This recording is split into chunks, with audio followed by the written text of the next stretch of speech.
Sota clutched his promotion letter, heart swelling with 5 years of sacrifice. He hadn't heard her name since the day she left. Finally.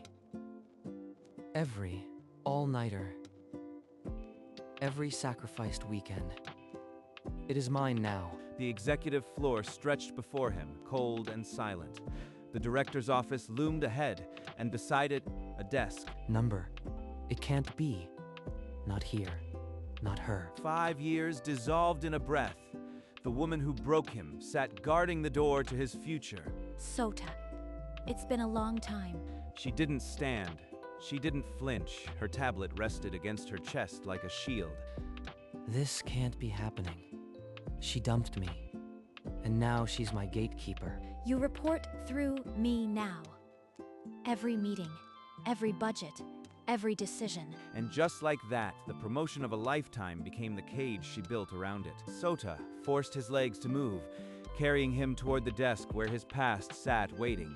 The director's calendar is my jurisdiction. You will route everything through me. Keep it professional. She's just doing her job. Don't give her the reaction she wants. She slid a printed schedule across the desk, each time slot already filled with his name. Monday, budget review. Tuesday, compliance. Wednesday, strategic planning. I'll send summaries beforehand. She's already mapped out my every move. Like I am a project to manage, not a person. For a split second, the office vanished. He was 24 again, standing in the rain, hearing words that never healed. I can't see you anymore. It's better if we're strangers.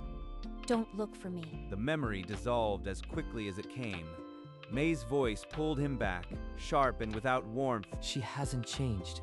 Still cutting me out without a flinch. This is going to destroy me. I won't let her treat me like a subordinate. I'll go directly to the director. He opened his calendar and sent a request for a brief briefing, bypassing her entirely. Within 10 minutes, a rejection pinged back. Reason: conflict with an urgent departmental update. Your meeting request has been declined. Please consult the protocol I provided. Why did you cancel my meeting? I have every right to speak with my director. Because your right flows through my desk. If you have an issue, take it to HR. She's deliberately blocking me.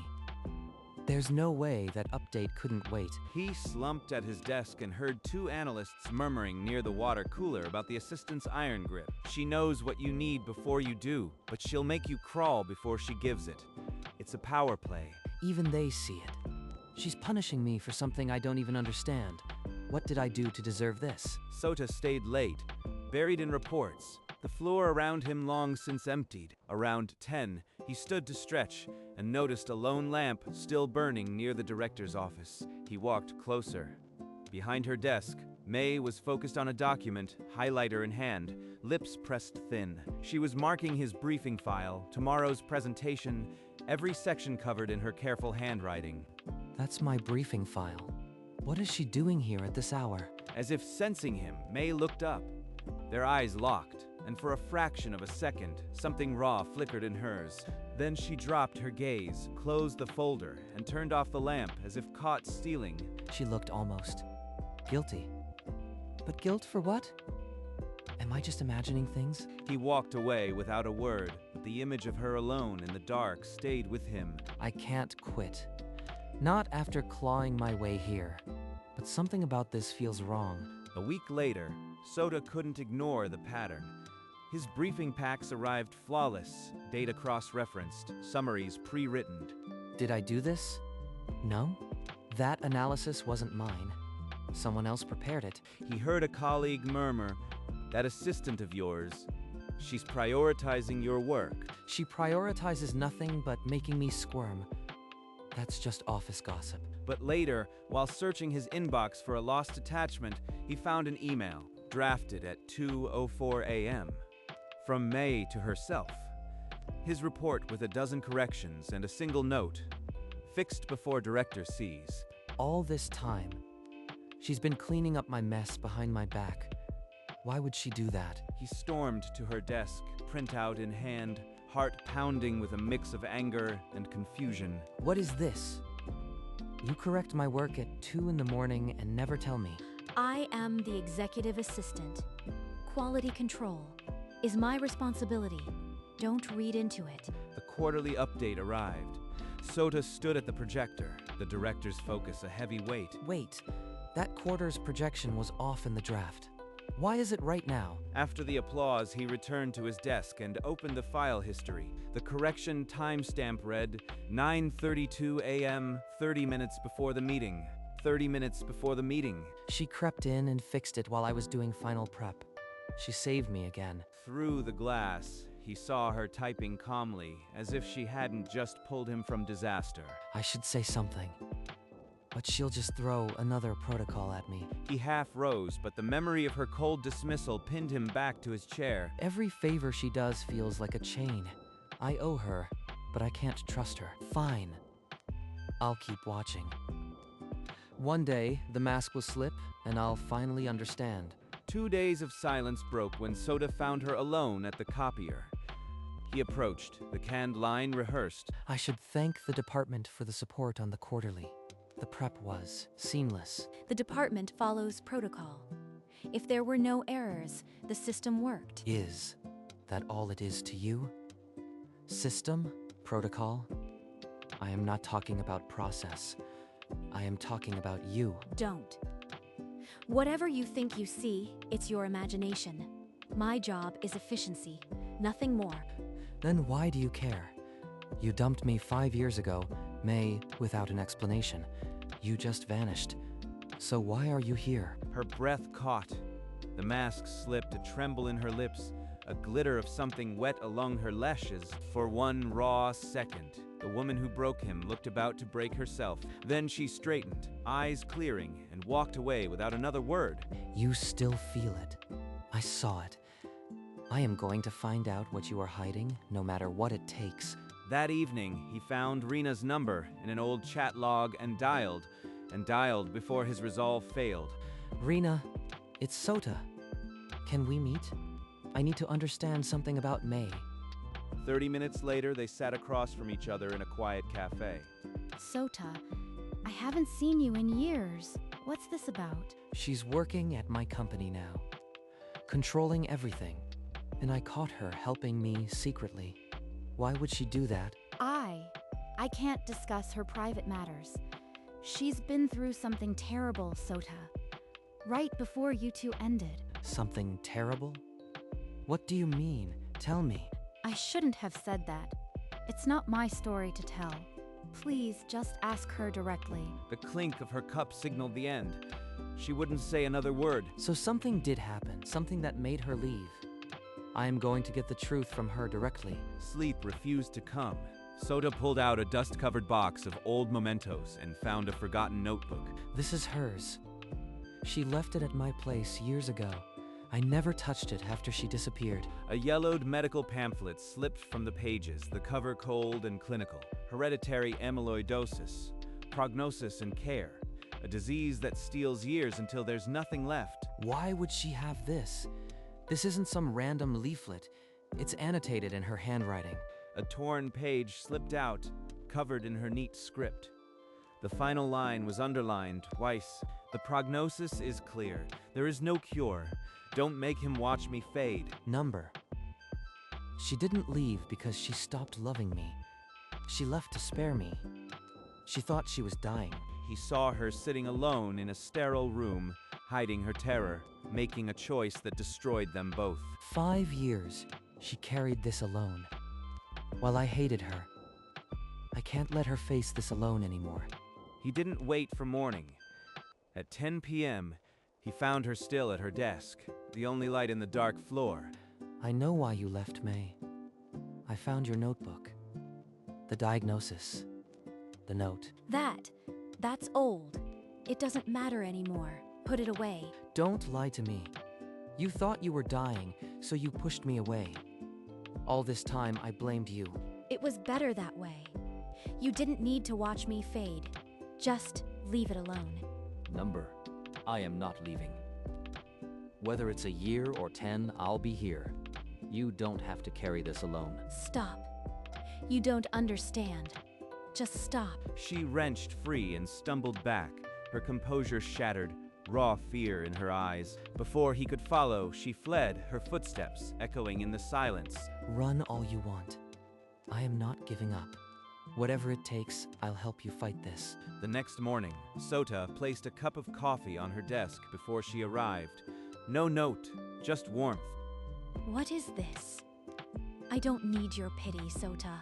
Take it back. It's just coffee, May. Let me help with the end-of-month report. I can lighten your load. I don't need your help. I don't need you hovering like I am some fragile thing. Do your job and leave mine alone. She turned away, but not before he caught the quiver in her voice.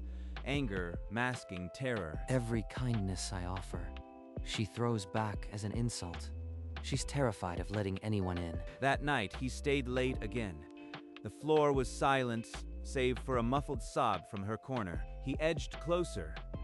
Through the glass partition, he saw her, shoulders shaking, face buried in her hands. She's breaking down alone, still protecting me from her pain.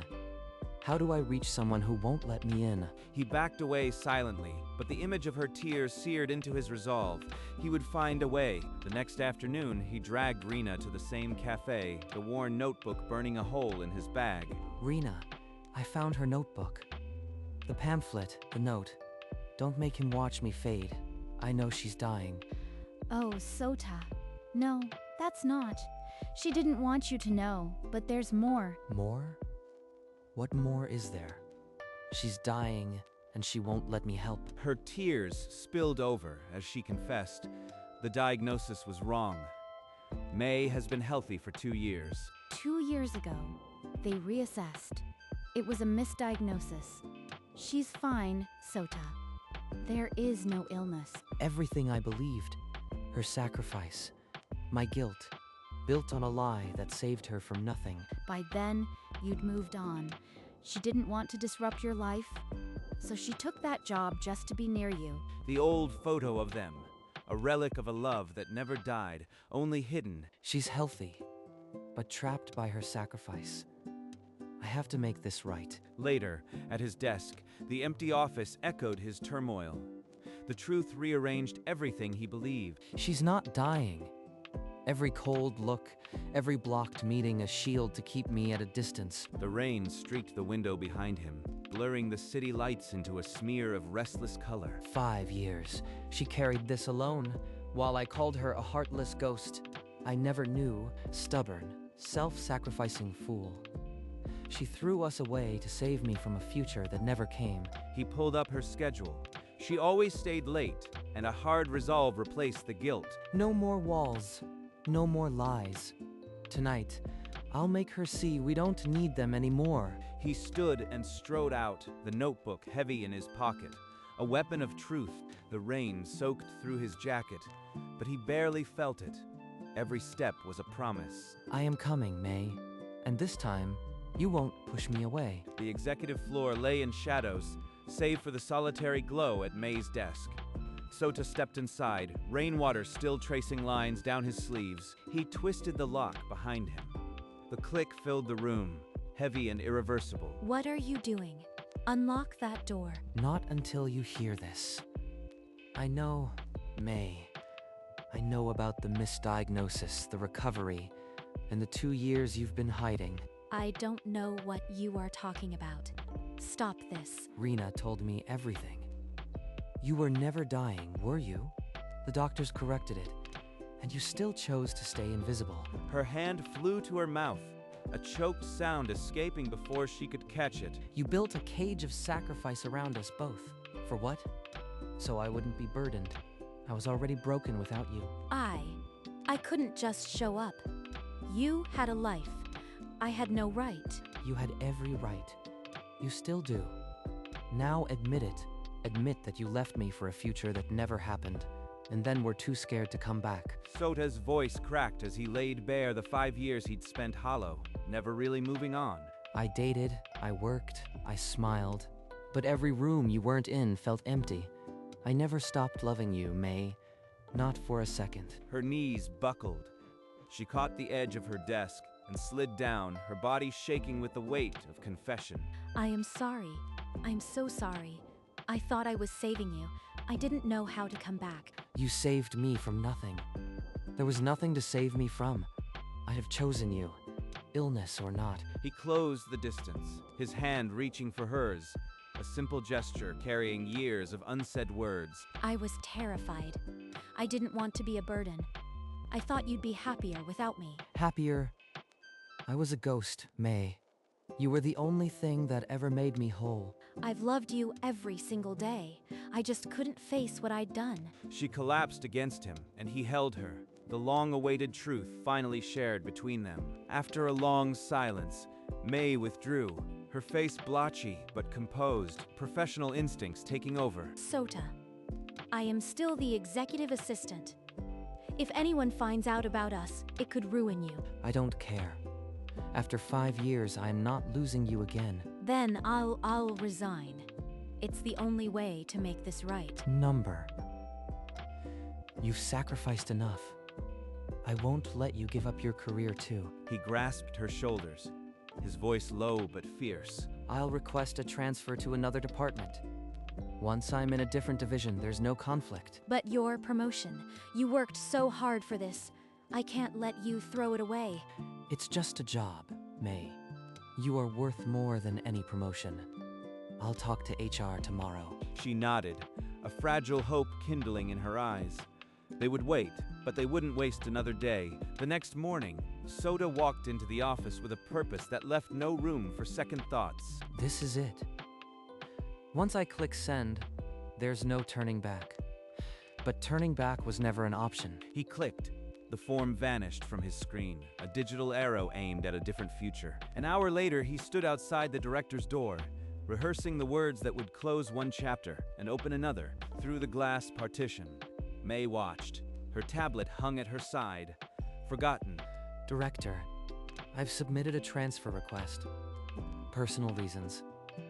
I hope you understand. A brief pause, then the director nodded. May's hand flew to her mouth, tears welling. Once the transfer is final, I want to ask you out properly, as equals. No more power dynamics. I'd like that. More than anything. For the first time in 5 years, Sota smiled without a ghost in the room. A month later, the transfer approval arrived. Sota carried his box to the new floor, the elevator rising without a cage. No more gatekeeper. No more cold stares. Tonight, I finally get to ask her. After work, he waited by the building entrance, afternoon light softening the edges of the towering glass. The revolving door spun, and there she was. No tablet, no blazer-like armor, just May, her eyes finding his instantly. May, I am in a different department now. There's no power between us anymore. So, I am asking you here and now, will you start over with me? From the beginning, no secrets. Yes, I will. I've waited 5 years to hear you say that. She stepped forward, and his arms closed around her, a hug that held 5 years of longing and finally let it go. The city hummed around them, but for a moment, they were the only two people in the world. No more wasted days. We'll make every single one count from now on. That weekend, they walked through the old park, the path lined with memories of a simpler time. 5 years. It feels like a lifetime. But sitting here with you, it's like no time passed at all. I never stopped loving you, Sota. Watching you from a distance was the hardest thing I've ever done. He took her hand, their fingers lacing together with a familiarity that hadn't dulled. Tell me everything. The years without you, I want to know it all. Even the painful parts. She recounted the diagnosis, the terror, the quiet relief of the reassessment, and the long silence. I was terrified you'd hate me, that I was just a ghost to you. But I had to be near you, even if you never knew. I could never hate you. We were both just trying to protect each other. That's all. They laughed. Then, a light, freeing sound that shook the last of the solitude from their bones. This is real. No more distance. Just us, finally. I am never letting go again. Months later, in the quiet of his apartment, Sota knelt with a simple ring, no grand gesture needed. May, these 5 years taught me one thing. Ordinary days with you are the only treasure worth having. Will you marry me? Yes. 1,000 times yes. She pulled him up, and they held each other, a silent promise that no sacrifice would keep them apart again. They called Rena that evening, her happy sobs filling the line. Soon after, a small chapel welcomed them with sunlight and quiet. Before the altar, they spoke vows woven from pain and hope, each word a quiet triumph over the years lost. Cutting the cake, their hands together on the knife, they laughed, a sound so light it seemed to heal the very walls. Rings slipped onto fingers, gold catching the light, sealing a future they'd almost thrown away. That evening, at a small table, their hands intertwined. They toasted the ordinary days ahead. We almost lost this. But now, every sunrise is ours. Morning light slipped through the kitchen window, catching the steam from 2 cups of coffee and a pair of sleepy smiles. You put too much sugar in again. Consider it a sweet start to a sweet day. Their hands met over the table, a daily ritual that needed no words. On the wall, a calendar with red-marked dates documented every day they'd refused to waste. Movie night. She always picks the sad ones, but I don't mind the tears anymore. They walked to work at separate buildings, but the familiar path now felt shared, not divided. Every ordinary day is a gift. Not because we almost lost them, but because we have each other. The calendar filled with hearts. No more gaps, no more silence. We don't waste time anymore. On their first anniversary, they sat on the balcony as the sun melted into the horizon. No words needed. I almost threw this away because I was scared. But you came and got me. We don't waste time anymore. Not after everything. She leaned her head on his shoulder. The weight of years finally light. The city lights began to flicker on, a mirror to the quiet fire in their chests. Beneath the fading light, their hands found each other, rings catching the last ember of day. Beside them, a photo album lay open. Snapshots of ordinary mornings, coffee cups, shared smiles. This is what we were fighting for. Not grand gestures, just us. Every sunset is a promise kept. We're here. The last light vanished, and in the quiet, they knew every ordinary day was theirs.